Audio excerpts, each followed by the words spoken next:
Hey guys, what is up? It is Austin here, bringing you guys another video, and today, this is a video that I've been wanting to release for quite a bit now because I've just been enjoying this game so much. I've been streaming it quite a bit. You guys saw there was a stretch on my channel where I streamed it every day for like 5 or 6 days straight. I didn't even play anything else, but Dragon Ball Gekishin Squadra, brand new Dragon Ball game. I think it's been out for about a month. If you remember, a couple weeks, maybe months ago actually at this point, I actually streamed the beta that they were putting out where they just let everyone kind of test the game and they let everybody test, every character. Everything was available right off the start, so they just wanted to test everything out. And I really enjoyed it. I said on all those streams that I did want to make a video about it. I just never got around to it, but I really enjoyed the game. The game really reminds me of Smite. I know it's a specific genre, but basically the whole point of the game is there are these God of Destruction towers, and you can only damage them when the Xenos come nearby. The Xenos come by every now and then, and that is your time to strike. That is when you want to take out the towers. Once you take all the towers out, the rest of the map opens,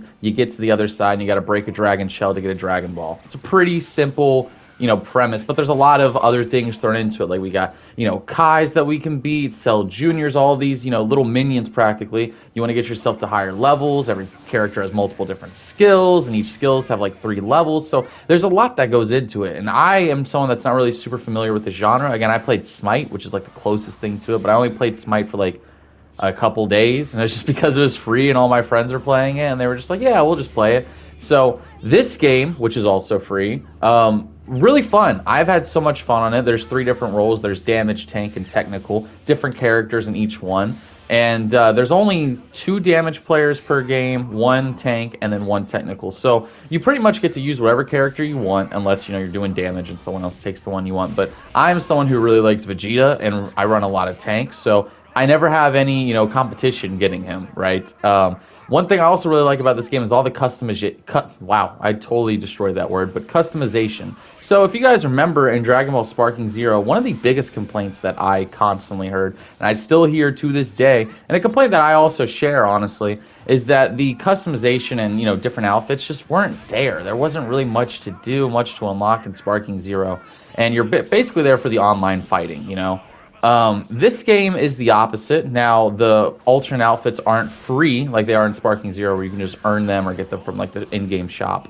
But in this game, you actually do have to pay for them with gems, which you can earn gems for free, and the alternate skins, they're not too expensive. The gem rate isn't like the most expensive thing in the world. But there are so many different skins that you can wear. I know Vegeta's Badman skin was in the beta. It's probably going to come to the full game soon. Apparently, it's in the game files. But you got Trunks with the black tank top, Goku when he's on Namek and he's got the torn gi.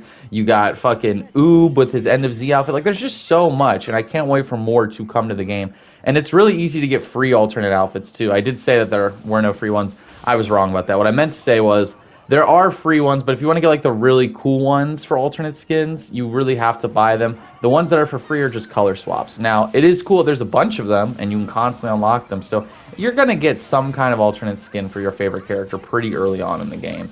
And again, I've been really happy with this game. The biggest issue that I had was there wasn't that many missions in the game to level up through the Battle Pass. I actually bought the Season 1 Battle Pass on this game because I just enjoy this game so much. But there wasn't a lot of missions. Missions are weekly, and obviously they don't want you just blazing through the battle pass, but I just wish there was more stuff to grind, right? More stuff to unlock. Now, at the time that I'm recording this, they added a brand new event recently, which is the first one that I've seen, and it's just a Bulma event to get capsules and stuff, which is really cool. But for a free-to-play game, this game does a great job immersing you in the Dragon Ball universe. Like I said, you got, the main characters, the gods of destruction, but, the maps that you fight on, the one map that you fight on, there's so many Dragon Ball references on the map, You fight Frieza Force members, you fight Cell Juniors, you fight, Grand Kai, or not Grand Kai, sorry, but Supreme Kai, all these other Kais, and then there's Dragon Ball Super characters in it as well. So, like, you get a little bit of everything, right? And they added Daima Goku to the game, which is really, really cool. So there's so much cool shit in this game, so much stuff that I really like. And, my biggest thing with these games is immersion. So if you're going to give me a Dragon Ball game, right, give me some deep immersion. Like, I want to be in the universe, right?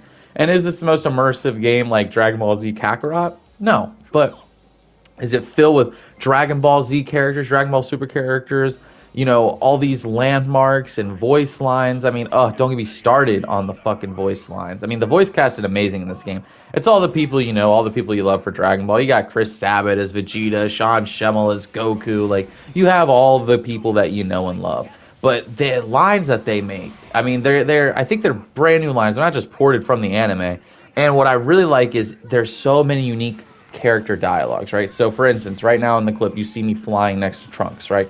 Vegeta and Trunks have unique dialogue when they fight together. Like, Trunks says something about, like, oh, you know, I'm happy to fight alongside you, father. And Vegeta's just like, don't get in my fucking way. Which is, you know, what he would say in, you know, Dragon Ball Z when Trunks was actually there. Or if Trunks dies and you're nearby as Vegeta, Vegeta goes, oh, Trunks, my son. Like when Cell shoots him down. So they do this with every character. They, you know, pretty much every character has unique dialogue with at least one other character. Right? Like Piccolo has unique dialogue with Gohan. Goku says unique stuff to Frieza. Vegeta says unique stuff to Trunks and Goku. Like it's all there. And as someone that's, you know, a nerd and loves all the fucking Dragon Ball like manga and, you know, anime, like I've watched all of Dragon Ball, Dragon Ball Z, GT, Daima, fucking, I read the manga because I loved it so much and I wanted to read the source material. Like, for someone like me that pays attention to all that shit, it really helps me and makes me like and appreciate your game more when you have all these little nice nods and references alongside the main stuff in the game. It shows me that the people that made this game, they really like Dragon Ball. They pay attention. They watch the, you know, anime. They have anime only dialogue reference in here. They have manga only dialogue reference in here. Like they have so much stuff in this game that is just a nice little reference that you're like, oh, I remember watching that episode, or I remember reading that chapter, or I remember this character dynamic. There's so much to it. You can truly tell that the people that made this game care about Dragon Ball. They love Dragon Ball. They care about the community. They love the community. It was just really cool playing through this game and hearing all these different unique dialogues, right? And I know I've been talking about the dialogue for a while, but I love it. I love when that stuff's in the game. It makes me want to play the game more, right? And, you know, there's more characters being added to the game. I saw apparently people already leaked gameplay of Gotenks in the game. I'm assuming we're getting an evil Majin Buu because the Majin Buu we have, you know, they say it's just the good Buu. So I'm assuming we'll get Super Buu or Kid Buu or someone. I'm assuming we're going to get like adult Gohan, hopefully Majin Vegeta at some point. Like, sorry, you can see my cat just, you know, being in the background. He just wants to be in the video. But there's so much stuff they're adding to the game, so much unique stuff, and I'm just so happy. Like, I wanted a Dragon Ball game that I could grind alongside the other ones, right? Because you guys know I'm doing a series on Dragon Ball Z Kakarot. Sparking Zero I always go back to for some fun fights and online ranked grinding and stuff like that. It's always a bunch of fun. But this is a Dragon Ball game that has a battle pass system, free to play, alternate skins, all this other stuff that you can just, you know, when you're bored or like me, you get finished with a long shift at work, you know, you get finished with your 8, 9, 10-hour day. You just want to come home and you're tired, but you don't want to go to sleep. You just want to play some games for a little bit just to kind of mellow out. This is a perfect game for that, and it's absolutely free to play. So obviously I'm not like partnered with them or anything. I'm way too small of a channel. I'm not like promoting the game because like I'm getting paid for it or something. I just genuinely love the game. And you guys know me, like if I hate a game, I'll make a video on it. If I love a game, I'll make a video on it. I'm just going to say how I truly feel about games that I'm playing. That's just what I love to do on my channel. But anyways, that's pretty much all I got to say about Dragon Ball Gekishin Squadra. If I'm mispronouncing that, please correct me in the comments. I'm not trying to be disrespectful. I just genuinely don't know. I'm just basing it off of what Goku says in the English version when you load the game up, because he just screams the line of the game out. But if you guys enjoy, be sure to like, comment, and subscribe. Please help me on the road to 2,100 subscribers. And what do you want to see more of on the channel? Do you want to see more, you know, Dragon Ball stuff? Do you want me to pivot back to Call of Duty? I've been doing a little bit of both, you know, with some Fortnite thrown in there. I kind of like how the channel's set up. I'm trying to post like once every 3 or 4 days, you know. I was doing every 2 days. I really liked that system, but, you know, life got busy, which, you know, that's how I do. But I just wanted to keep a nice pattern going on the channel. So I've been posting a little bit of anything, you know. And I really like how it's been going. But anyways, like I said, thank you guys so much for watching. Let me know what you thought about the video down in the comment section below. Have you played the new Dragon Ball game? Have you played Gekishin Squadra? If you have, what do you think about it? I see a bunch of content creators posting it on YouTube. And this is also available on mobile. So, like, definitely try it out. But anyways, that's going to be the end of the video. If you enjoyed, like, comment, subscribe. Hopefully I see you guys in the next one. And yeah, that's all I got for you today. This is Austin, and I'm out. Peace, guys.